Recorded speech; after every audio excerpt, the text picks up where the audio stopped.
उस वक्त होता ही था कि आपके पास कहीं 3-4 लाइन की खबर भी छप गई तो रामदास जी उस वक्त खबर की बहुत इज्जत अहमियत हुआ करती थी। अगर आपने 2 लाइन भी लिख दिया ना तो सरकारें हिल जाया करती थी। तो वो दौर हमने देखा है, उसमें ये सरकार बुरा भी नहीं मानते थे।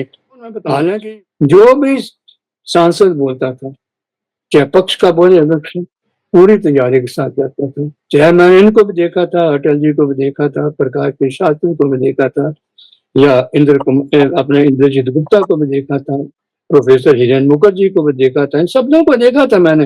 लोग पूरी तैयारी के साथ जाते और बहुत शिद्दत का सुना जाता था लोगों को। विपक्ष तो बहुत खुश था और सत्ता पक्ष ऑफकोर्स ठीक नहीं था, उनको तकलीफ हो रही थी कि हमारा अपना सदस्य और अब प्रधानमंत्री का दामाद वो हमें एम्बेरस कर रहा है। इससे 2 फायदे हुए।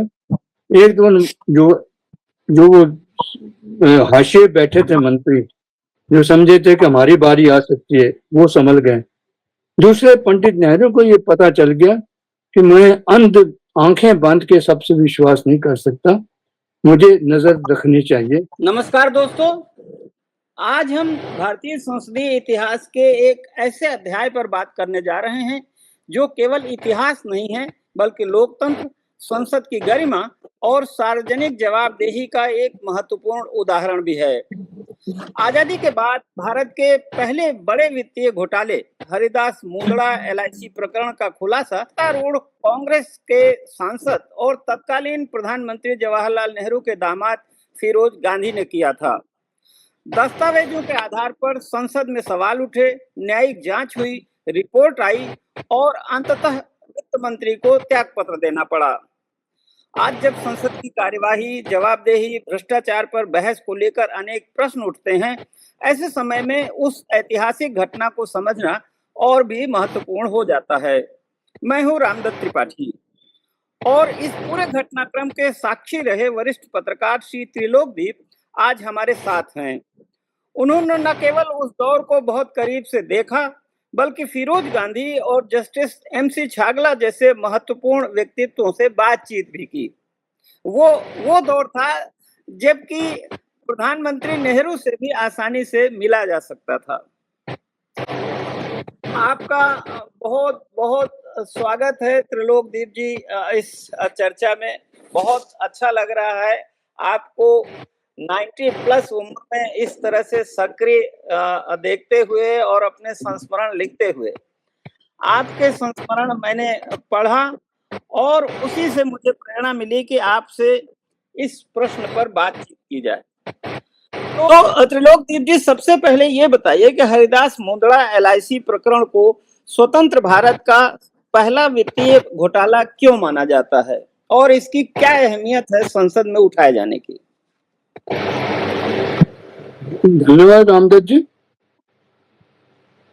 मैं लोकसभा सचिवालय में करीब 10 साल तक काम किया, 1956 से लेकर 1965 तक। कमोबेश सभी नेताओं से मुलाकात हुआ करती थी और चाहे पंडित जवाहरलाल नेहरू हों, चाहे उनकी सारी कैबिनेट के लोग हों, या उस वक्त ज्यादातर जो सांसद थे वो स्वतंत्रता संग्रामी थे मोस्टली। और पहली लोकसभा में तो ज्यादातर जो लोग थे वो उसी में कॉन्स्टिट्यूंट असेंबली के सदस्य भी रहे थे। जहां तक आपने फिरोज गांधी की बात की, फिरोज गांधी से मेरी जो मुलाकात कराई थी उस समय के डिप्टी स्पीकर सरदार हुकम सिंह कराई थी। होता यह था कि मैं जिस शाखा में काम करता था उस शाखा के जो उसका नाम था PMB यानी private members bills and resolution, और उसकी कमेटी होती थी जिसके चेयरमैन स्पीकर हुआ करते थे। 1957 से 1962 तक सरदार हुकम सिंह उसके डिप्टी स्पीकर थे। तो मैं उनको मीटिंग के लिए ले जा रहा था तो रास्ते में किसी ने आवाज दी, सरदार साहब। तो उनको सरदार साहब कह के बुलाते थे। देखा, मुड़ के उन्होंने कहा, देखा तो फिरोज गांधी।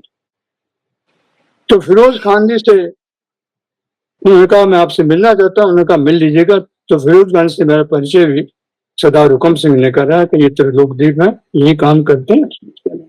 ये थोड़ा सा पृष्ठभूमि देने की जरूरत थी जी।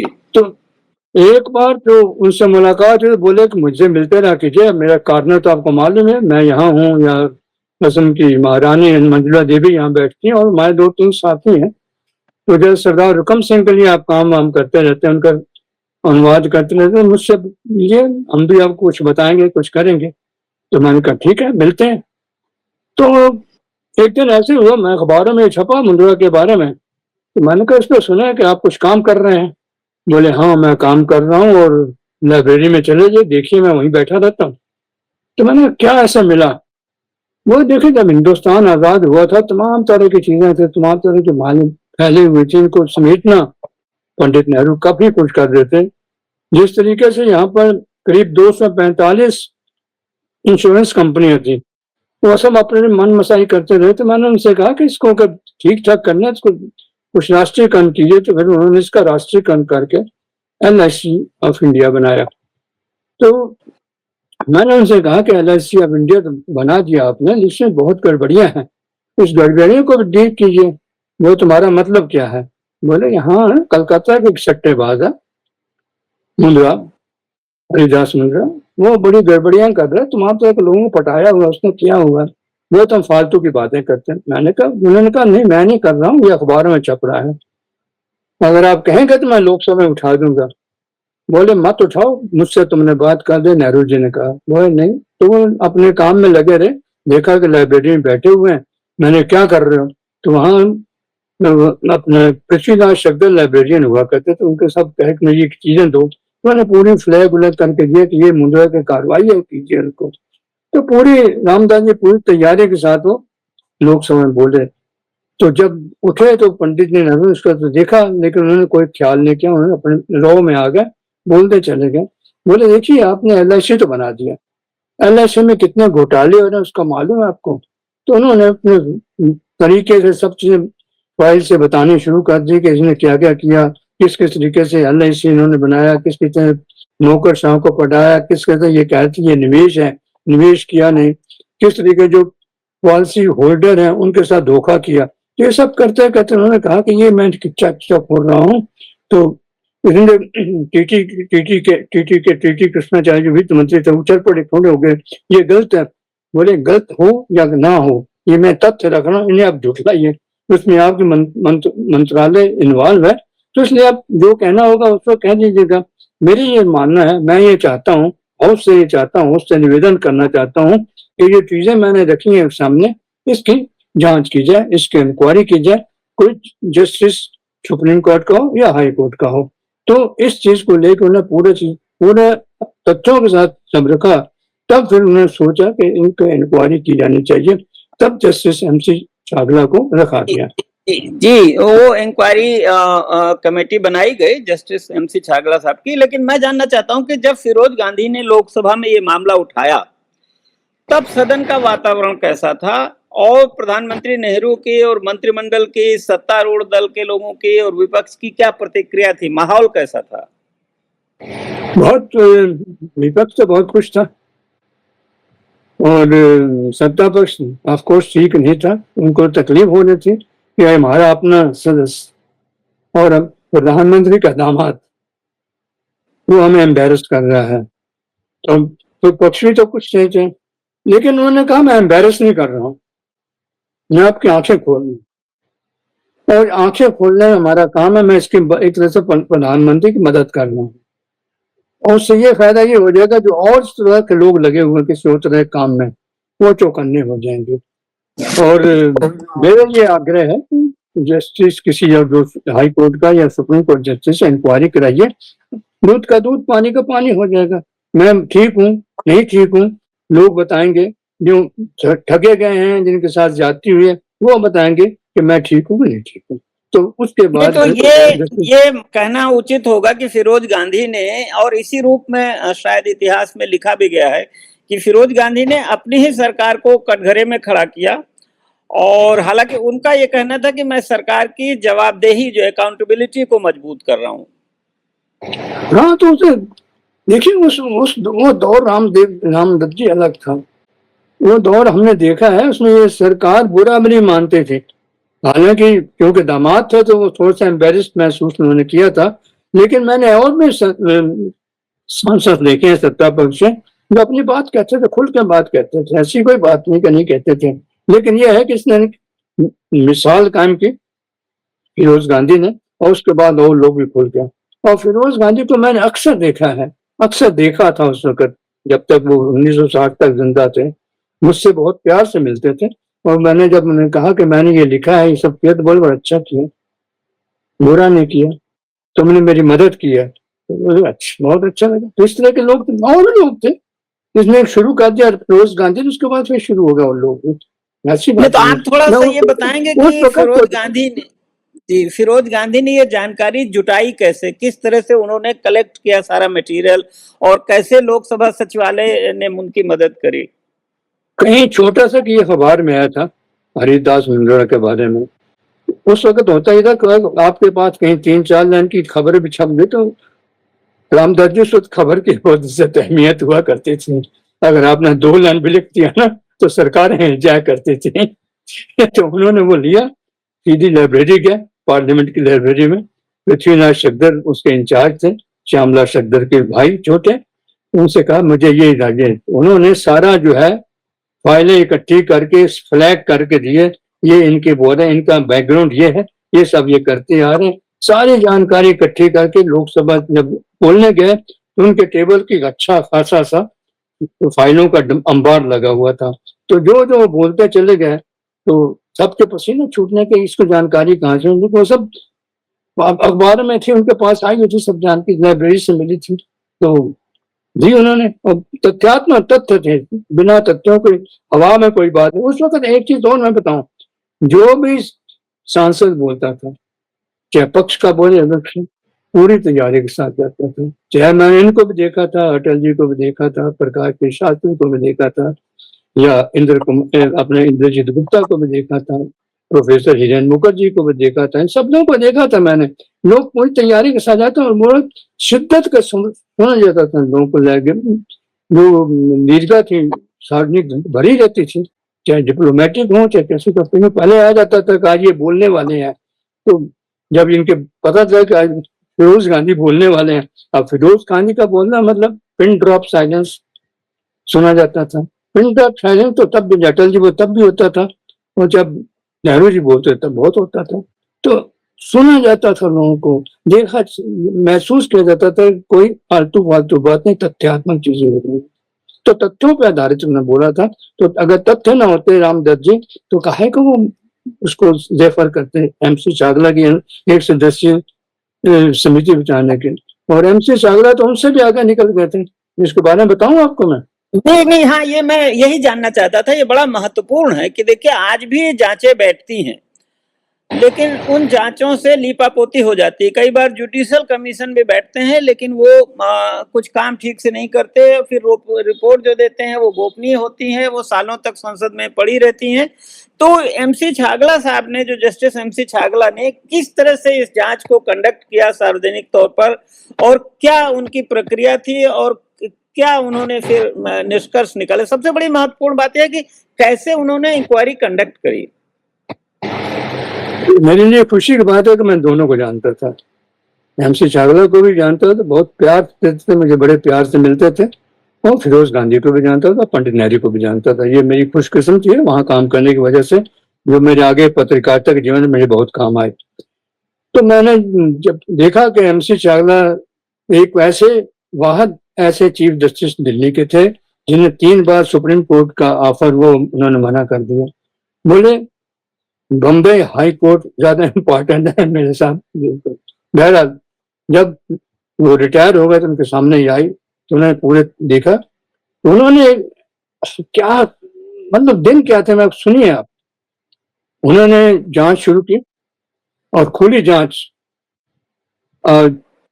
बॉम्बे में खुली जांच कर दी और सब तरह से लाउड स्पीकर लगा दिए, जो जो आए बोल देते हैं। ये जो जिन्होंने निवेश किया वो बोले, जो ठगे गए वो भी बोले। ये जांच 25 दिन तक चली। 25 दिन तक जिसने जो जो कहना था किया, कह के दिया। उसके बाद उन्होंने रिपोर्ट बना दी। रिपोर्ट बनाई, उन्होंने कहा कि देखिए इसमें 2 नौकर साबित है, उनको मैंने टच कर दूंगा। विवियन बोसला कमेटी बनाई, वो करेंगे। मैं सिर्फ इसी पे कंसंट्रेट कर रहा हूँ। और ये जो इन्होंने फिरोज गांधी ने जो मुद्दा उठाया है, ये बिल्कुल सही है। इसमें जो है वित्त मंत्रालय इन्वॉल्व है। जब इन्होंने रिपोर्ट दी तो उसके बाद जो है वो टीटी के उछले, बोले नहीं ये गलत चीज है, मैं कहाँ इन्वॉल्व हूँ, ये तो नौकर शायद चीफ इसका सेक्रेटरी भी इन्वॉल्व थे। तो उसमें फिर फिरोज गांधी ने कहा आप मंत्री है ना, तो बिना आपकी सहमति के सचिव क्या कर सकता है। तो ऐसा कह रहा उन्होंने कि पंडित नेहरू के उन्हें रिजाइन लेने के। तो उसकी रिपोर्ट जो क्या थी, 25 दिन में रिपोर्ट दे दी। तो खुलेआम लोगों की सुनवाई हुई, खुलेआम लोग बोले। वो रिपोर्ट वो दिन हुआ करता था, देखिए वो दौर था जब बहुत आग्रह था ईमानदारी का, पारदर्शिता का, जवाबदेही का। और जो उस समय के न्यायमूर्ति होते थे वो भी बहुत सजग निर्भीक होते थे। और शायद ये भी महत्वपूर्ण है, हमें नेहरू जी को भी क्रेडिट देना चाहिए कि नेहरू जी ने इस मामले को संसद में उठाने दिया। नहीं तो आज के स्पीकर तो सरकार के दबाव में मामला ही नहीं उठाने देते। फिर उस पर जुडिशियल इंक्वायरी कमेटी बैठी और उस जुडिशियल इंक्वायरी कमेटी के रिपोर्ट के आधार पर के वित्त मंत्री टीटी कृष्णमाचारी का इस्तीफा हुआ। तो इसमें नेहरू जी को भी थोड़ा क्रेडिट देना चाहिए, मुझे लगता है। हाँ, लोग से कहते थे एम्बेरस, बोले अपने फिरोज गांधी, मैंने एम्बेरस नहीं किया, मैंने मदद की उनकी। अब MC चावला से मैंने पूछा, मैं दोस्ती हो गई थी, मैंने पूछा सर आपको दबाव नहीं डाला गया किसी की तरफ से, पक्ष या पक्ष से? बोले उन्हें सबको मालूम है मैं किस मिट्टी का बना हूं, कि जो आदमी सुप्रीम कोर्ट नहीं जा सकता। 3 जस्टिस ने मुझे बुलाया, मैं नहीं गया, तो उन्हें मालूम था मैं किस मिट्टी का बना हूं। बहुत लोगों ने कोशिश तो की, ऐसी बात नहीं की, लेकिन नहीं, उन्हें मालूम था मैं नहीं आऊंगा।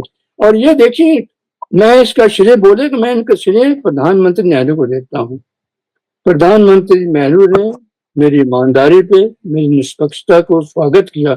और कोई प्रधानमंत्री जो होता तो मैं निकाल फेंकता। उन्होंने मुझे आगे बढ़ाया, उन्होंने मुझे हेग भेजा, उन्होंने मुझे अमेरिका का राजदूत बनाया, कैनेडी से मिलने के लिए कहा, उन्होंने यूके का हाई कमिश्नर बनाया, उन्होंने शिक्षा मंत्री बनाया। तो मुझे तो सजा कहाँ हुई? इसका मतलब है इनडायरेक्टली नेहरू जी ने तो जस्टिस छागला को बिल्कुल, अगर नाराज होते तो उनको मंत्री क्यों बनाते, उनको इम्पोर्टेंट इतने ओहदे क्यों देते? या बात सही है। 3 साल तक अमेरिका में, 3 साल तक अमेरिका में राजदूत है। और कनेडी से क्या बात करें। और 2 साल तक हाई कमिश्नर है ब्रिटेन में। और हेग इंटरनेशनल एयरपोर्ट में रहे, तो सब नेहरू जी ने किया था। और नेहरू जी शिक्षा मंत्री थे, और शिक्षा मंत्री होने के बाद नेहरू जी की खाट खड़ी किया करते थे। मैंने उनसे शिक्षा मंत्री होने के पूछा था, मैंने कहा क्या क्या हो रहा है? बोले क्या होना है, जब कोई मुसीबत आती है तो सबसे पहले नजर शिक्षा मंत्रालय करता है, तो इसका बजट कम कर दो। अरे जब शिक्षित नहीं लोग करोगे, झोपड़ी में टीचर रहेंगे, पढ़ाएंगे, तो कैसे होगा? बोले मैं नेहरू जी कच्चा चेक छेड़ दें। बोले आप छोड़ते नहीं? बोले मैंने, अगर बच्चे हमारे शिक्षित नहीं होंगे हम लोग क्या करेंगे? आपको मालूम है क्या इस वक्त रेशियो शिक्षा का? तो इसको आप शिक्षा को महत्व दीजिए, शिक्षा को ये मत, इसका बजट मत घटाइए, इसका बजट बढ़ाइए। और अच्छे टीचर्स, ट्रेन टीचर रखिए। कैसे के टीचर आप करेंगे? कोई झोपड़ी में स्कूल बैठा है, कोई बैठा हुआ है, तो उसको ठीक कीजिए, उसका असर हुआ। फिर नहीं, उस समय प्रधानमंत्री के आगे सांसदों को भी स्वतंत्रता थी, मंत्रियों को भी अपने विभाग में वैसे स्वतंत्रता थी। और बल्कि ये माना जाता था कि prime minister is one among equals, मंत्रियों को बराबरी का दर्जा था, जी, सम्मान होता। बिल्कुल बिल्कुल बिल्कुल, आप ठीक कह रहे हैं। मैं तो ऐसे उप मंत्रियों को भी जानता हूँ, डिप्टी मिनिस्टर्स को भी जानता हूँ, जिनको उन्हें खुलेआम वो दिया हुआ था कि आप लोग खुल कर बात कीजिए, जो भी कहना कीजिए बात को, आप अपनी फाइल को जो लिखना लिख दीजिए, तो मैं जो ठीक समझूंगा वो करूंगा। वो तो एक दौर था रामगढ़। तो सरदार हुक्म से मिलने सरदार ये भी सुनिए मजेदार बात है। तो सरदार हुक्म जी से जब मिलने गए तो उनसे उन्होंने पूछा कि जब मैं बोलूंगा तो आप सीट पे कौन रहेगा, आप रहेंगे कौन रहेगा? बोले नहीं नहीं भाई वो कोई भी रहे, आप तो बोलेंगे कोई मना कर। तो उस वक्त बोले जब स्पीकर से सीट पे अयंगर साहब थे, मेरे अयंगर जो स्पीकर साहब थे। तो ये मतलब आपस में बड़े अंडरस्टैंडिंग हुआ करते कि स्पीकर कौन रहेगा, ये सब। लेकिन बहुत ईमानदार, बहुत खुश। तो देखिए कि मुझे 3 लोकसभा का एक्सपीरियंस है, पहली, दूसरी और तीसरी का। वंडरफुल, कमाल का है। ऐसे लोगों से वो मेरी साथी हैं जो उनको मैं याद करता हूँ, और मेरे दिनमान ने बहुत उन्हें मदद की, बहुत मदद की।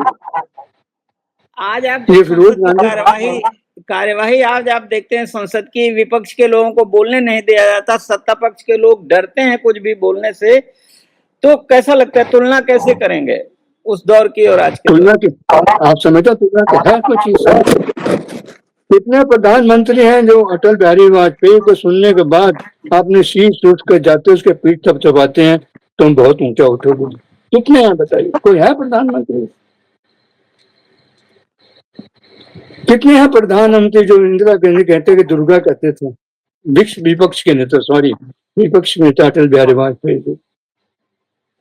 कितने साइन मानिक शाह, बहादुर मानिक शाह जो ये कहते कि हम लड़ाई नहीं कर सकते 6 महीने, और प्रधानमंत्री सुनते थे।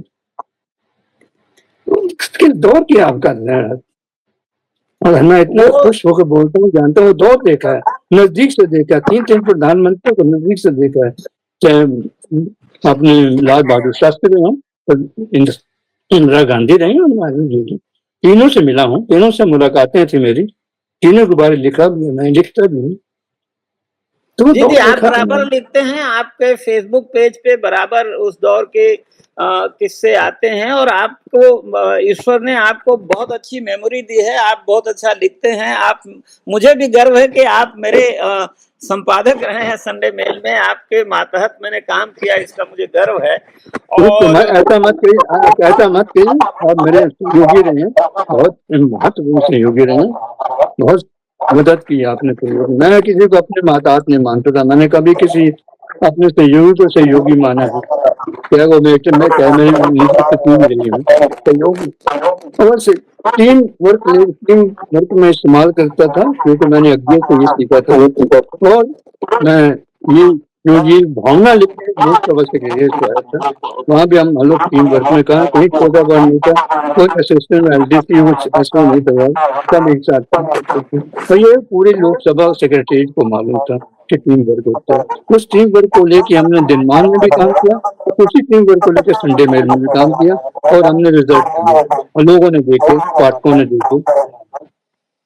ये आपका बड़प्पन है, आपका और डॉक्टर कन्हैयालाल नंदन जी का, स्वर्गीय का, कि आप लोगों ने हम लोगों को एकदम टीम में काम करने का अवसर दिया, खुल के बात करने का अवसर दिया, जो लिखते थे उसको बराबर आप लोगों ने प्रकाशित किया, बिना किसी दबाव, बिना किसी डर, बिना उसके। तो हम दर्शकों को बता दें कि हम बात कर रहे हैं बहुत वरिष्ठ पत्रकार श्री त्रिलोक जी से, जो संसदीय सचिवालय में भी उन्होंने कई सालों तक काम किया, 3 संसद उन्होंने देखी, शुरू की, कई प्रधानमंत्री देखे, कई मंत्री देखे, और उसी दौर में फिरोज गांधी जो प्रधानमंत्री नेहरू के दामाद थे, उन्होंने एक बहुत बड़ा वित्तीय घोटाला उजागर किया, और जिसके चलते उस समय के वित्त मंत्री को त्यागपत्र देना पड़ा। आज सोच भी नहीं सकते। आपने ये लिखा है अपने संस्मरण में कि फिरोज गांधी ये मानते थे कि उन्होंने प्रधानमंत्री नेहरू की मदद की, उनके घोटाले को उजागर करके, जिसमें उनके मंत्रिमंडल के एक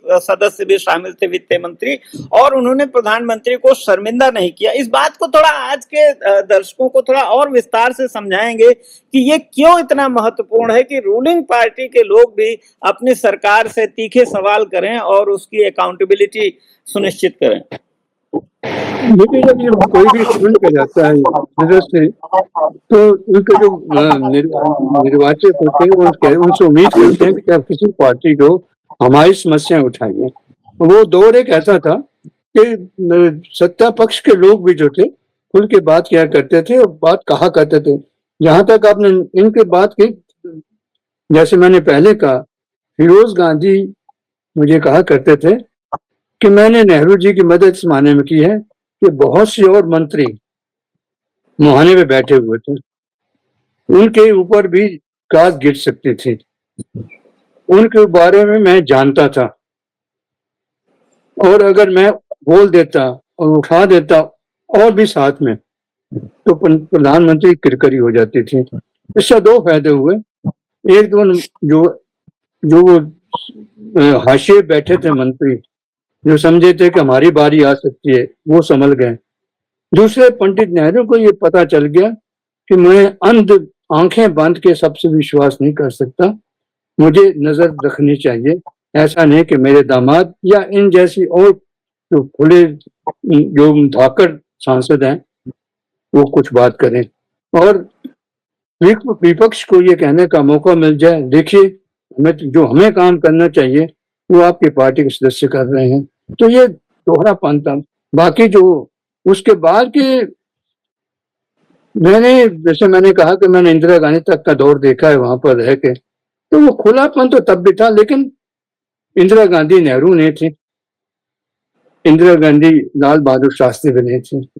उन्होंने अपनी एक नई थी, लेकिन ये उन्होंने शुरू कर दिया था कि थोड़ा थोड़ा कि समाजवाद से हट के जो उन्होंने थोड़ी चीजें लिखनी शुरू कर दी थी, जो बाद में पीवी नरसिम्हा राव ने खोल दिया था। तो इंदिरा गांधी ने वो दौर शुरू कर दिया था, खासतौर पर 1971 के पहले और बाद में। तो ये मुझे जी, आपने सही तुलना कहा। तो आप देखिए, तुलना आप जो है ना आज के दौर से मत कीजिए। अगर तुलना करनी है तो पहली, दूसरी और तीसरे प्रधानमंत्री के साथ साथ उसके बाद जो आने वाले प्रधानमंत्री उनसे कीजिए, या उनके कार्यकाल के जो सांसद थे उनसे कीजिए। जैसे मैंने कहा कि पहले 3 लोकसभा के जो सांसद थे बड़े पढ़ाकू होते थे, बड़े अध्ययनशील हुआ करते थे। उन लोगों को मैंने लाइब्रेरी में बैठे हुए देखा था और अपनी चीजें, अपनी फाइलें खुद उठा के लाते हुए अपनी बात को कहते हुए देखा था। तो आज के दौर से तुलना करना उनके साथ ज्यादती हो। नहीं, यो सही है, जाति है, ये बात सही। आज के दौर की तुलना नहीं कर सकते हैं, लेकिन आज के दौर में हम सांसदों के लिए, पत्रकारों के लिए और आम जनता के लिए ये तो बता सकते हैं कि हमारा रोल मॉडल क्या था, हमने कहाँ से शुरुआत की थी, आजादी के बाद हमारी संसदीय लोकतंत्र की परंपरा क्या थी। और हमारा जो संविधान है वो भी कहता है कि गवर्नमेंट जो है अकाउंटेबल होगी पार्लियामेंट के प्रति। जब गवर्नमेंट की अकाउंटेबिलिटी पार्लियामेंट में फिक्स होती है तो उसके जरिए फिर पूरी ब्यूरोक्रेसी की अकाउंटेबिलिटी फिक्स होती है। और जब सत्तारूढ़ दल के लोग सरकार के बड़े बड़े पदों पर बैठे लोगों के भ्रष्टाचार या गुनाहों का मामला उठाते हैं, अब आज देखिए नीट का इतना बड़ा घोटाला हुआ, एग्जाम पेपर लीक हुए बराबर, और लोग अनशन भी कर रहे हैं जंतर मंतर पर, और पूरे देश में लोग इस्तीफे की मांग कर रहे हैं, युवा आंदोलन कर रहे हैं, लेकिन कोई सुनवाई नहीं, गवर्नमेंट रिस्पॉन्ड नहीं करती। तो लोगों को पता होना चाहिए ना कि हमारा अतीत कितना स्वर्णिम रहा है, और कैसे पहले अकाउंटेबिलिटी फिक्स होती थी, और पहले कैसे सरकार रिस्पॉन्ड करती थी पॉजिटिवली अपने क्रिटिसिज्म के लिए, आलोचना का कैसे सकारात्मक रिस्पॉन्स होता था। बिल्कुल सही, तो बिल्कुल होता था, सकारात्मक रिस्पॉन्स होता था। देखिए, ऐसा नहीं कहते कि पंडित नेहरू के वक्त लोगों ने अनशन नहीं किए थे या इंदिरा जी के वक्त नहीं किए थे, लेकिन वो उनके लिए इंसान की जान की कीमत वो करते थे। वो 2-4 दिन में तुड़वा दिया करते थे, कोई ना कोई उनकी बात मान लिया करते थे। अब अन्ना के वक्त ही देख लिए, वो तुड़वा दिया था, बात करके उनसे बात करके मिनिस्टर जाके बात किया करते थे। तो उस वो दो तो नेहरू के वक्त किया आया था ना।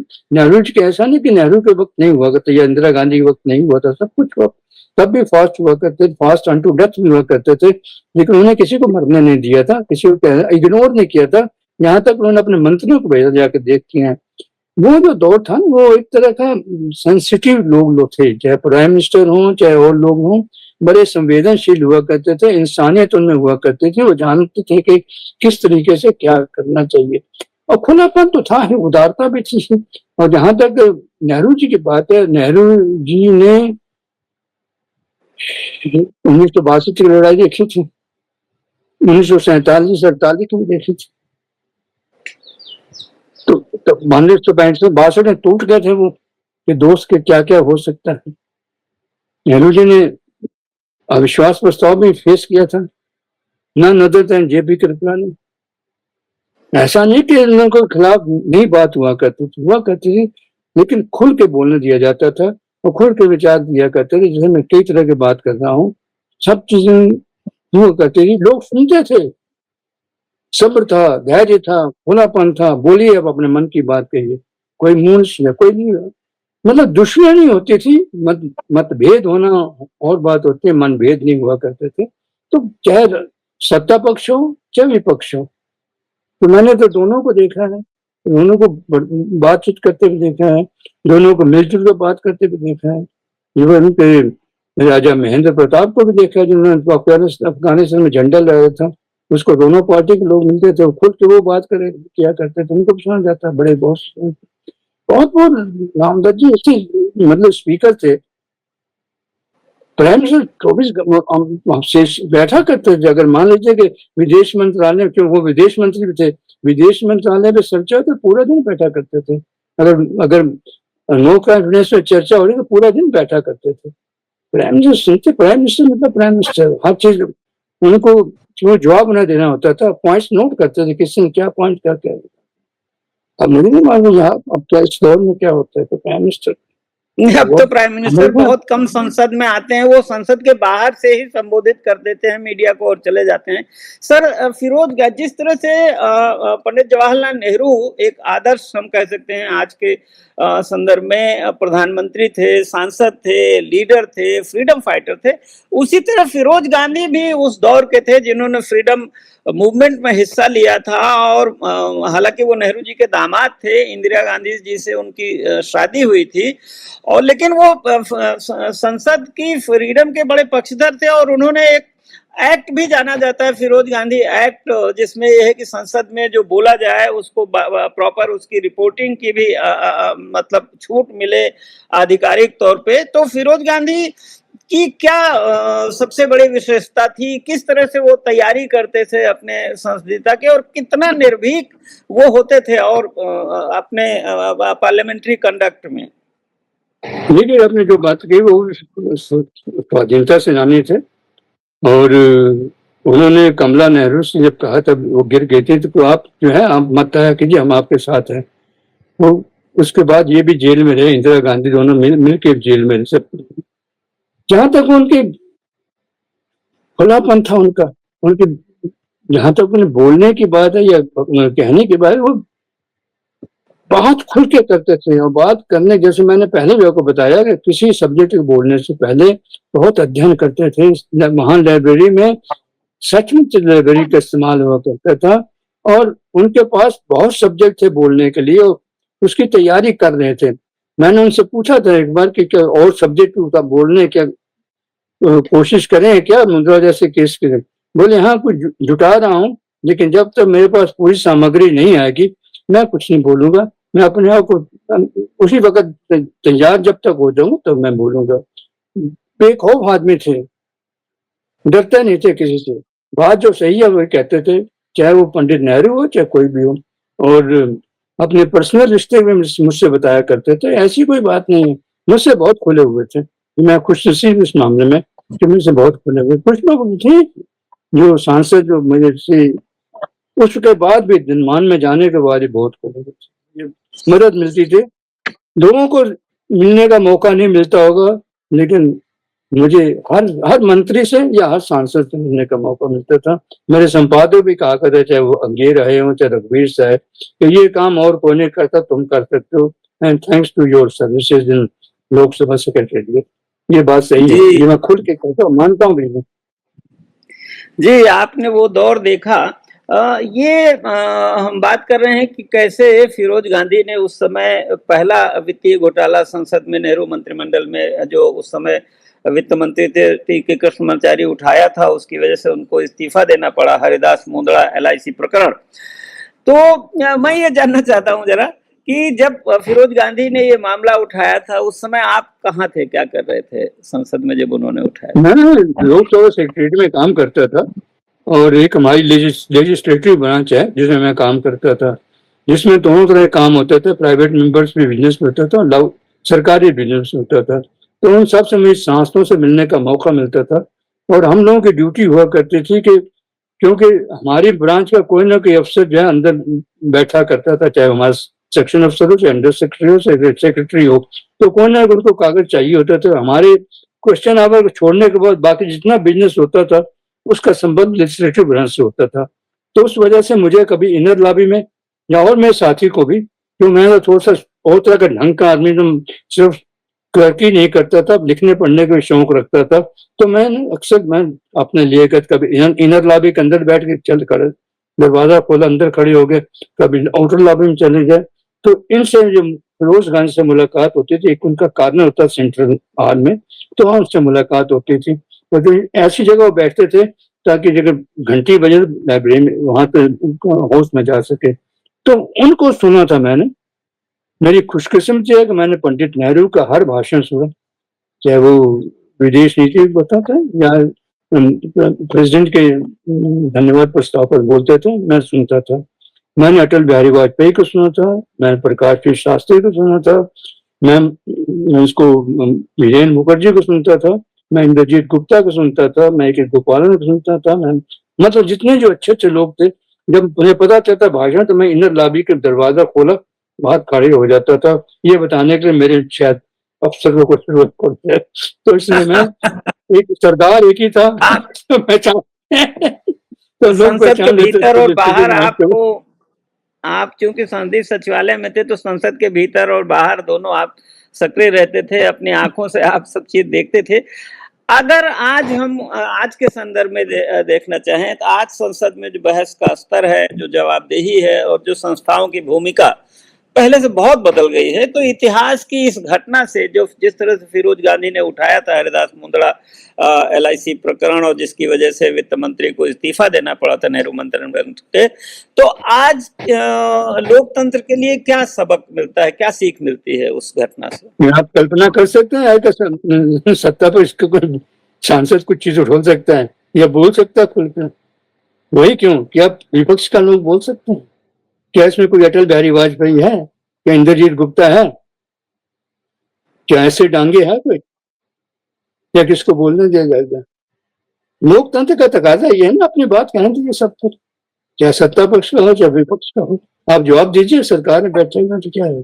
हमने तो 3 लोकसभा में यही देखा है, तीनों प्रधानमंत्रियों को अपने अपने सत्ता मतलब सत्र के दिन अपने सीट पर बैठे हुए देखे और जवाब देते हैं, चाहे वो लाल बहादुर शास्त्री हैं 1965 का, जिन्होंने भारत पाक युद्ध देखा और जीता, तो इंदिरा गांधी ने 1971 का युद्ध देखा और जीता। उनकी क्या आलोचना नहीं होती थी क्या? कितनी आलोचना हुई थी, चाहे नेहरू जी का हो चाहे इंदिरा जी का, कितनी आलोचना होती है। जब सब्र था, जब हर चीज सुनते थे, करते थे।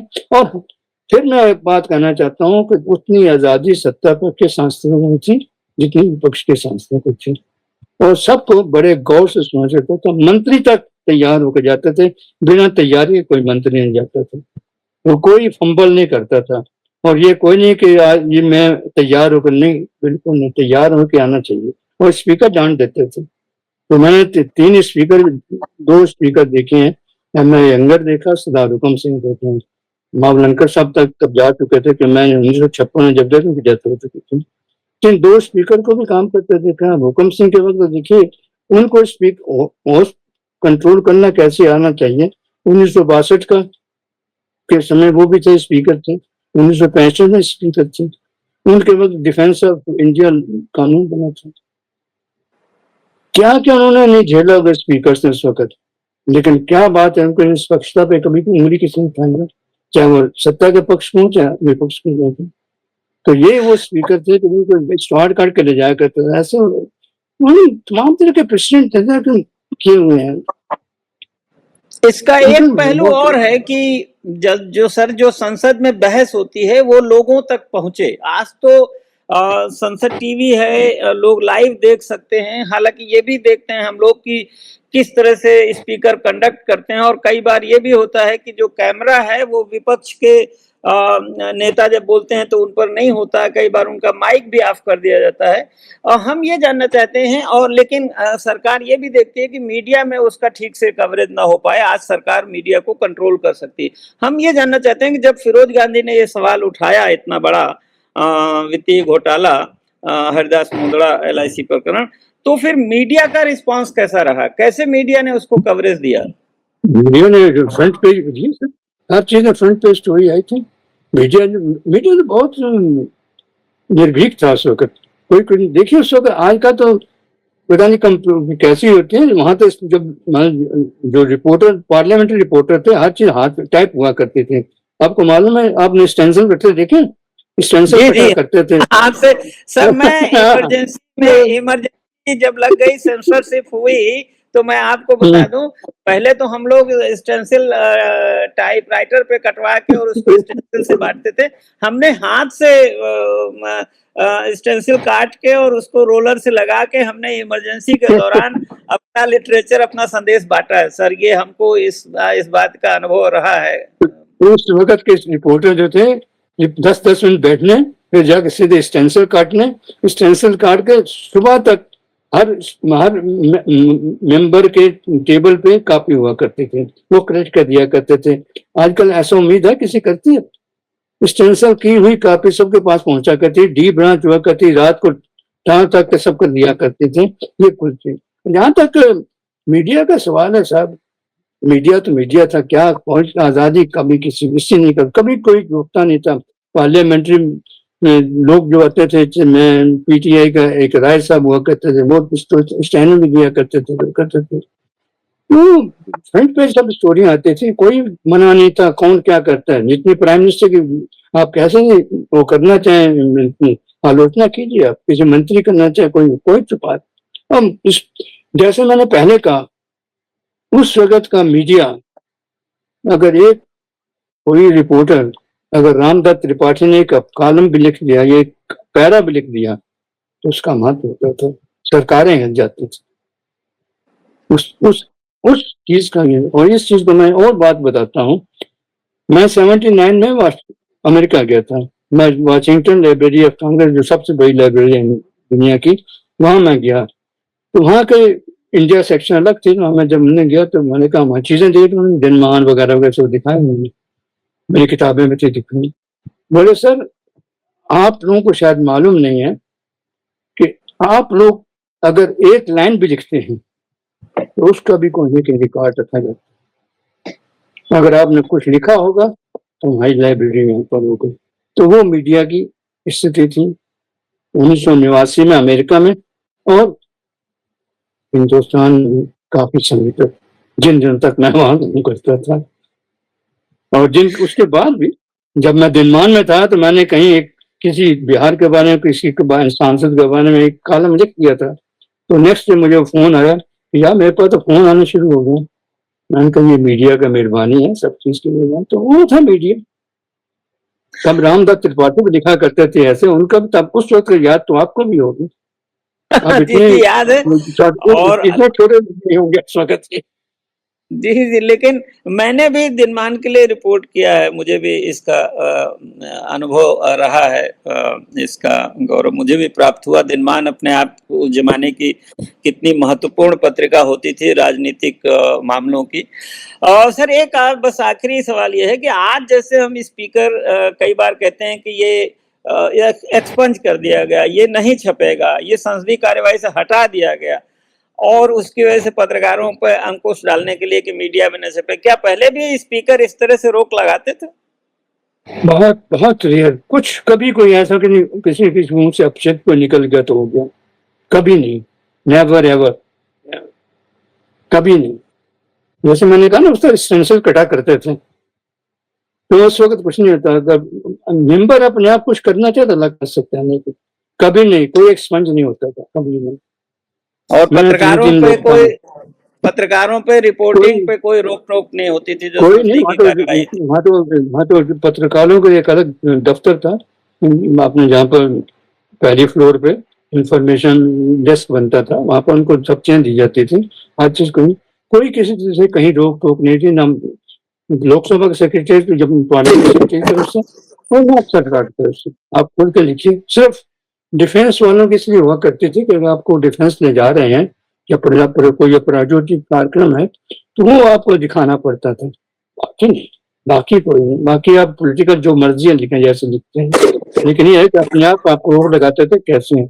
बहुत से लोग हमें बहुत से लोग ऑफ द रिकॉर्ड बताया करते थे, हम भी उन के हिसाब से लोगों को मालूम होता था क्या होता है, हमारे भी संपर्क सूत्र थे, उसी वजह से हम पूछते हैं।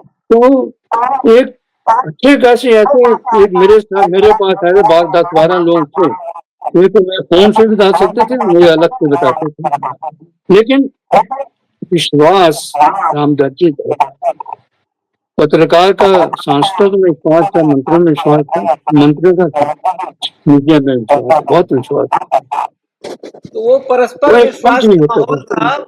और हम दर्शकों को बता दें कि हम बात कर रहे हैं, सौभाग्यशाली हैं कि 90 साल से अधिक उम्र के वरिष्ठ पत्रकार श्री त्रिलोकदीप जी से, जिन्होंने संसदीय सचिवालय में सालों तक काम किया, उसके बाद दिनमान, संडे मेल जैसी तमाम पत्र पत्रिकाओं में क्या आप एडिटर रहे, देश विदेश आपने घूमा और अभी भी सक्रिय हैं। आप अपने संस्मरण अपने फेसबुक पेज पे लिखते रहते हैं और उसी में से एक जो महत्वपूर्ण संस्मरण आपने लिखा था, हरिदास मुंदड़ा LIC प्रकरण, जिसको स्वतंत्र भारत का पहला बड़ा वित्तीय घोटाला कहा जाता है, जिसके चलते उस समय प्रधानमंत्री नेहरू के बाद में ही फिरोज गांधी ने इस मामले को उठाया था और फिर नेहरू जी ने बाकायदे एक न्यायिक जांच जस्टिस MC छागला के नेतृत्व में बैठाई थी, जिसने 25 दिन में रिपोर्ट दी और फिर वित्त मंत्री TJ कृष्णमाचारी साहब को इस्तीफा देना पड़ा। तो वो संसदीय इतिहास का एक बड़ा स्वर्णिम अध्याय है जिस पे हम बात कर रहे थे। अगर आपको ये बातचीत अच्छी लगे तो आप इसका लिंक